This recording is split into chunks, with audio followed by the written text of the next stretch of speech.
भाई जान, स्वागत है आप सभी का हमारे इस धमाकेदार सेशन में। आज का हमारा टॉपिक होगा प्रकाश का परावर्तन के नियम। प्रकाश के परावर्तन के कितने नियम होते हैं, इस बात को हम लोग आज समझेंगे। सबसे पहले हम लोग समझते हैं ये कोई सतह है जिसे हम लोग क्या कह देंगे, परावर्तक सतह कहेंगे। परावर्तक सतह कहते हैं इसे। कल आपको मैंने बताया था कि इसे परावर्तक सतह कहते हैं। क्या आपको समझ में आया प्यारे बच्चों? और इसके बीच में एक बिंदु डाले थे जिसे हम लोग बोलते थे आपतन बिंदु, और यहाँ से होकर प्रकाश की किरण आ रही थी, इस बिंदु पर मिल रहा था, तो इसे हम लोग बोल रहे थे आपतित किरण। क्या बोल रहे थे प्यारे बच्चों? आपतित किरण। और इस सतह से टकरा कर फिर इसी दिशा में मुड़ रही थी, इसे हम लोग बोल रहे थे परावर्तित किरण। क्या समझ में आ रही प्यारे बच्चों? कल जो पढ़ाए थे बस वही आज आपको समझा रहे हैं, और उसी से हम लोग समझ जाएंगे कि कितने नियम होते हैं। और बीच में एक हम लोग लम्ब डाल दिए थे जिसे हम लोग बोल देंगे अभिलम्ब।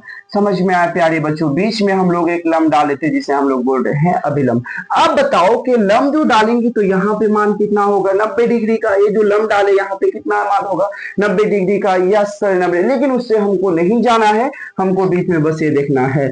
यहाँ पे ये आपतित किरण और अभिलम्ब के बीच एक कोण बन रहा है या नहीं प्यारे बच्चों? बिल्कुल सर बन रहा है। और हम लोग आपतित किरण को इंसिडेंस रे कहते हैं, इसीलिए इसको आई से दर्शाएंगे। किससे दर्शाएंगे प्यारे बच्चों? आई से दर्शाएंगे। और दूसरा देखिए, यहाँ पे परावर्तित किरण और ये अभिलम्ब, इन दोनों के बीच एक कोण बनता है जिसे हम लोग बोलते हैं परावर्तन कोण। परावर्तन कोण को हम लोग आर से दर्शाते हैं। क्या आपको यहाँ तक समझ में आया कि परावर्तक कोण को आर से दर्शाते हैं और आपतन कोण को आई से दर्शाते हैं? यहाँ पे और एक चीज देखिए, जितना मान इस कोण का होगा उतना ही मान इस कोण का होगा। मान लीजिए यहाँ से यहाँ तक की मान, टोटल मान की बात करें तो यहाँ तक के मान है 90 डिग्री का, और इसका भी यहाँ से यहाँ तक है 90 डिग्री का।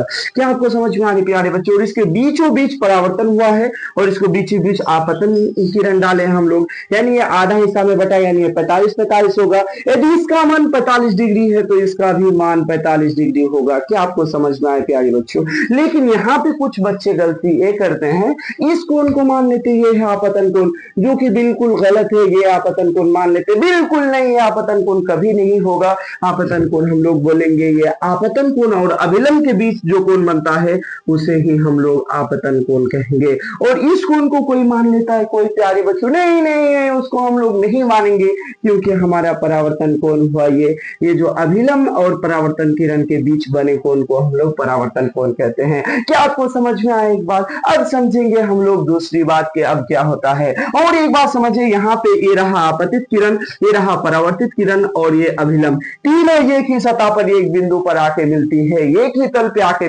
मिलती है।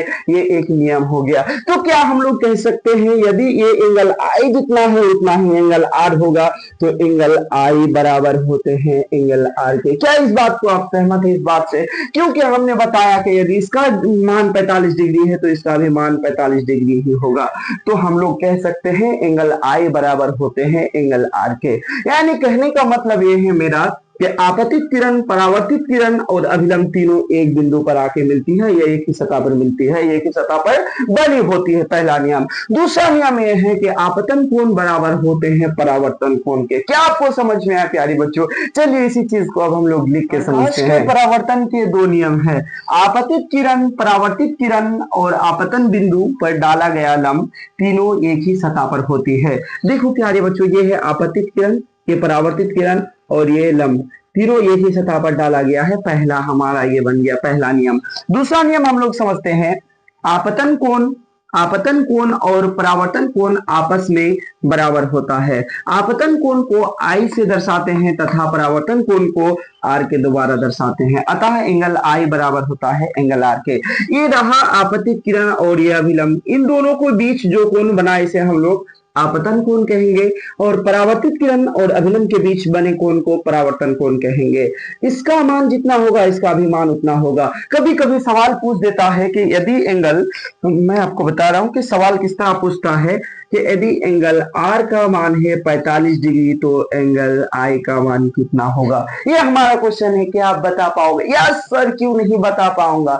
आप अभी तो बोले हमको कि एंगल आई जितना होगा उतना ही एंगल आर होगा, तो एंगल आई का मान, चूंकि एंगल आर का मान 45 डिग्री है और एंगल आई बराबर व्हाट है, चूंकि हमको पता है कि चूंकि एंगल आई आर बराबर है 45 में, ठीक 45 डिग्री। हमको पता है कि एंगल आई बराबर होता है एंगल आर का, इसलिए एंगल आई बराबर जो होगा वो होगा 45 डिग्री। क्या आपको समझ में आया प्यारे बच्चों? यदि समझ में आ गया है तो दिल से एक लाइक एक शेयर जरूर करें। हाँ, और याद रखिए ये एग्जाम के पॉइंट ऑफ व्यू बहुत ही ज्यादा महत्वपूर्ण है, क्योंकि यहाँ से 2 नंबर की क्वेश्चन जरूर बनते हैं, हर साल बनता है और इस साल भी बनेगा। आप